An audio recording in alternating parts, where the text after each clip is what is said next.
Hello, everyone. James Wilson here. And today we're going to talk about a few things. I am going to make a very early prediction on Trump versus Harris. And that is the title of this video. But I'm going to go into more depth detail of what exactly happened on this timeline and how things have occurred and my theories behind everything. Okay. I want to say this. I am not as most of you know, I'm not a Democrat. I can't stand the Democratic Party. I'm pro-USA. I'm pro-Trump. Okay. But I'm also a little black-pilled. I've been a little black-pilled. But anyways, you can tell we did poorly on the midterms. We lost a Senate seat. We barely got the House. So, I'm not really, it's kind of like gloom and doom for me, to be quite honest with you. So before we get started here, I want to go ahead and talk about this timeline that I created here. And I want to talk about theories and everything. So the debate was on June 27th. Biden did absolutely terrible in the debate. We all saw that. He is not all there. He says he beat Medicare, and Trump says, of course you beat Medicare. You're beating it to death. But anyways, Biden dropped in the polls big time. Then Trump was shot on 7/3. And we want to talk about the Secret Service and everything and how great they are on protecting people. They let this 20-year-old kid go up in a parking garage and start shooting. That doesn't make any logical sense, does it? And then Biden quit. So let's talk about the debate. Well, first of all, why did they have the debate so early?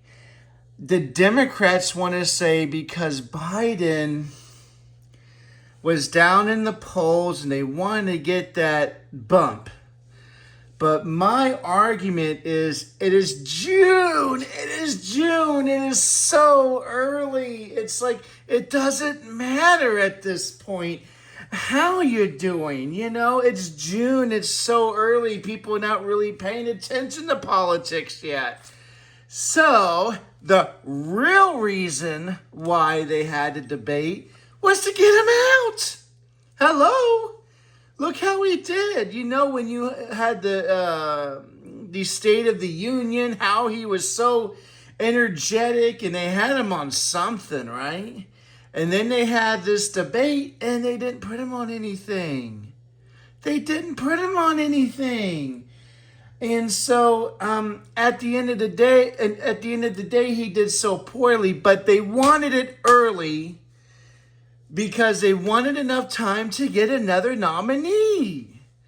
And so they had to convince him to get out of the race. This was the whole plan to begin with. I don't think Biden was planning on this at all. I don't think so. I think that the elites were behind this. And so with that being said, he did so poorly on the debate. Then the Secret Service allowed him to shoot Donald Trump. But he was so bad. He was a poor shot. And from what I heard, and I don't know if this is true, but they told the person that shot the kid to not shoot. But he shot him anyways. Don't know if that's true or not. That's hearsay. But they finally did kill him. But he got shot in the ear, and he was close of dying. I mean, he was inches away from dying. And unfortunately, some people passed away, but guess what? He got shot, and Biden, a week later, decided to drop out. Now, you do have a, Republican convention right after he got shot. So Trump got shot, then they had the Republican convention for that week. And then that weekend, Biden quit. You see how it's seemed, streamlined? It's it's part of the plan. Trump picks his vice president, and then they react to the vice president that Trump picks. he picked Vance. So now you have two white guys running the ticket. I'm just saying, I don't like race baiting, but Democrats are big on that. The Democrats didn't decide, okay, well, we're going to... Biden was thinking, well, maybe I can beat him with Vance, because I have Harris and she's black. Listen, folks, rather or not she's black, it doesn't matter. It's how minorities perceive her, and they perceive her as black, and that's all that really matters. So at the end of the day, Biden leaves, and then Harris is now the presumptive nominee, and she will pick Josh Shapiro. That is, I am like 90% confident. If he's not going to pick him, she'll pick probably the senator from Arizona. But I'm going to say that she picks Shapiro. So this projection is based on her picking Shapiro. Now, she picks like Buttigieg or something like that. That would give me a big relief. But, the Democrats are not stupid, folks. The elites are not stupid. They're the ones with the puppet strings. They're the ones that are controlling the idiots out there. So, and they realized that Biden was going to lose to Trump and he was going to lose big. So this map here is if Biden decided to stay in the race. This is what would have happened, in my opinion. 330 to 208 in favor of Donald Trump. Donald Trump wins all the swing states. In Virginia, New Hampshire, surprise. And New Hampshire would vote heavily third party, probably over 10%. Virginia would probably be the closest state, and Virginia would probably be the closest state out of all of them. Okay? And Trump would win that state based on Biden not being all there. New Mexico would also be tilt Democrat. It would have been tilt Democrat. And Minnesota should be tilt Republican. But, yeah, they haven't voted Republican since 1972. And they want to keep the trend going, if you know what I mean. If you know what I mean, they want to keep the trend going. Minnesota also in 2020 had the highest turnout percentage of 80% of the registered voters. So they would do everything to keep it blue. Everything. But anyways, a historical landslide, electoral landslide. Trump will win by popular vote by 2, maybe 3%. I'm going to say 3%. I'll say he wins by 3% in this scenario. Now, or maybe 2.5. But with Biden dropping out, things change. And this is how it changes. And let me explain to you why. Democrats are 3-0 in identity politics. They're going to do this race thing again. And Trump is losing the black vote, and he is actually. I do project that a higher percentage of blacks will vote for Kamala Harris compared to Joe Biden. And that's due to the identity politics. So this is how the map is now. You have Trump still doing better than 2020. Remember, 2020 was really bad for Trump, but it was still pretty close as far as a few states are concerned. So please keep that in mind. He did improve, but in my opinion, he is going to lose barely. Okay? And I've been going back and forth on Wisconsin and Nevada. This is what I think. So you have Josh Shapiro as her vice president. You have a few things that are going on here. So let me talk about why I picked the states and how I picked them. So Florida and Texas, Ohio and Iowa will still be Republican. And it's going to be probably a little bit better than in 2020. Georgia is tilt Republican. It would probably be one of the closer states, if not Wisconsin or Nevada. Georgia changed their voting laws. It's more secure now. So if Georgia's vote, I'm just going to throw this out there. if Georgia's voting laws were similar to Nevada, Nevada would be more solid red. Nevada does mail-in ballots. And so I don't trust the mail-ins. Now, this could be changed to Trump. He did say no taxes on tips. A lot of people in Vegas do work for tips. So this can actually change. It's just that I don't really trust the mail-in process. But even if it does change, Republicans still lose. Donald Trump still loses by 2 points. I really hope that doesn't happen. But for this sake of this video, I'm going to leave it at that. You have a lot of people that are just not too bright voting. I mean, in my position, I'm a manager. I'm not going to say what we do, but what we do does require some intensive testing. And I had someone come back with a 34% on their test. I mean, to me, you might as well Christmas tree it and call it a day. These are the type of people that are going to be voting, folks. People are not too bright. And in the 80s and 90s, I mean, you had the same thing. The difference is they didn't vote, folks. They were too lazy to vote. You know what I'm saying? But now you have mail-in ballots across the country with these Democratic governors making it easier for those people to vote. You ever heard of the song when they have a lyric? It's called Waitress Practicing Politics. You know that doesn't happen. Well, right now, as I said before, waitresses now practice politics. Okay? And I'm not saying that waitresses are dumb. I'm not saying that at all. But what I am saying is that it's how you vote.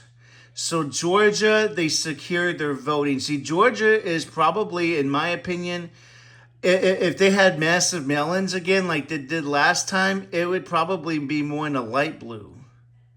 But since they secured their voting, and this is supposedly secured their voting, okay, I have it as tilt Republican. Virginia, you can forget it. So like states that they were kind of debating, like when you look at states that they were kind of debating, like Nevada, Minnesota, Minnesota, New Mexico, Virginia, and even Maine were like, well, even they were even talking about New Jersey. Oh, well, Biden can lose those states now. Well, maybe so, but now since Harris is the nominee, that changes to solid blue, for New Jersey and more than likely blue for, Minnesota, she's going to win Minnesota. So now when you have Shapiro, and this is the logic between all this, when you have Shapiro as your vice president, that's a gimme right there. Trump's not going to win Pennsylvania with Harris picking Shapiro as her vice president. That's just common logic. I mean, you might as well not even campaign there. Harris may not even she will, but I'm just saying, if she picks Shapiro, it's pretty much over for Trump. And so 8 elections in a row, folks, 8 elections in a row where Wisconsin, Michigan, and Pennsylvania agreed on the voting. And I don't see that changing. Now, we're going to listen to Harris. We're going to know more. If she messes up, then this could turn red and Nevada can turn red. I think that she's got Virginia and Minnesota, New Mexico, New Hampshire. She's got that locked down. She's got Maine at large. She's going to win those states now. See, there was a voter who said, well, Biden is so bad, he can't even talk. He did so poorly on the debate. I have no choice but to vote for Trump now. Well, guess what? That's not the case anymore. That's why it changed. That's one of the reasons why it changed. So now, as I said, people are not very bright. You're voting for Harris. I watched that vice presidential debate. It was a joke. But anyways, it could change if Harris acts like an idiot on the campaign trail, which is possible. This can change, but I think that, when you look at the timeline, when you look at everything, they are very, very calculating, folks. The Democrats are very and they're just outdoing Donald Trump, in my opinion, as far as being strategic. Trump was not very strategic on his vice presidential pick. Now, Vance won Ohio, but he didn't win it as much as Trump did. And he only won it by a few points. So, talking about Vance, going to the Midwest, like in Pennsylvania, Michigan, Wisconsin, the Rust Belt, talking, I just don't see it resonating with the voters. Now, I could be wrong, and I hope I'm wrong. If Trump would have picked Rubio, then he would have had Nevada in lockdown. And in New Mexico would be more competitive. If he picked Scott, I think it'd be more competitive everywhere. Scott may have been the best pick, but he didn't pick him. He did not play the race game. He decided to go with the white man, who he felt that was the most knowledgeable and the most qualified, and the person that he felt resonated with him. And this was when Biden was way down in the polls, folks. So now, does he regret his decision? I don't know, but I saw this happening. I saw Biden dropping out. I didn't know. It makes sense that they're going for Kamala. They're all in on Kamala because she's black. Now, you may say, well, she's not black. Well, she's black according to the minorities. See, that's what you have to understand. Minorities think she's black. It doesn't matter what the white folks think. I'm telling you, it's the minorities. They perceive her as being black. And that's all that matters, folks, is they're going to be out in droves voting for her. And I don't care what the policy is. It doesn't matter. The only way she'll lose is she just looks like a complete moron, and the typical independent voter switches back to Trump. Now, we're going to see these polls, but if the polls kind of stay steady, she's going to be the nominee. And I definitely see that. So, Nevada and Wisconsin is Trump's hope. He's got to win Wisconsin. This election's going to come down to Wisconsin. And this is kind of like the way it was 6 months ago when Trump made his announcement. I did feel that Georgia and Arizona, I think Georgia's going to be closer now. But Georgia and Arizona, I felt was going to go to Trump. Actually, Arizona, I wasn't sure, but now I'm more confident. He can hit her on the immigration if they do debate. But so far, really haven't heard much from the Trump camp. They say she's the most liberal senator. Well, you got to do more than that. But maybe they're just saving their advertisement until after she is officially the nominee. And maybe that's what they're doing. But anyways, this is kind of how I feel like the election's going. I know a lot of you are going to disagree with me. I hope I'm wrong. But you got to understand, these conservatives, and I watch them on YouTube, Red Eagle, all this stuff, they are extremely overconfident. They don't understand the race game. It's like, it's robotic. Boom, boom, boom. It's robotic, folks. They're black, boom, boom, boom. It's robotic. That's how they vote. Like and subscribe to my channel. Any feedback would be greatly appreciated, and definitely subscribe. Thank you very much. Bye-bye.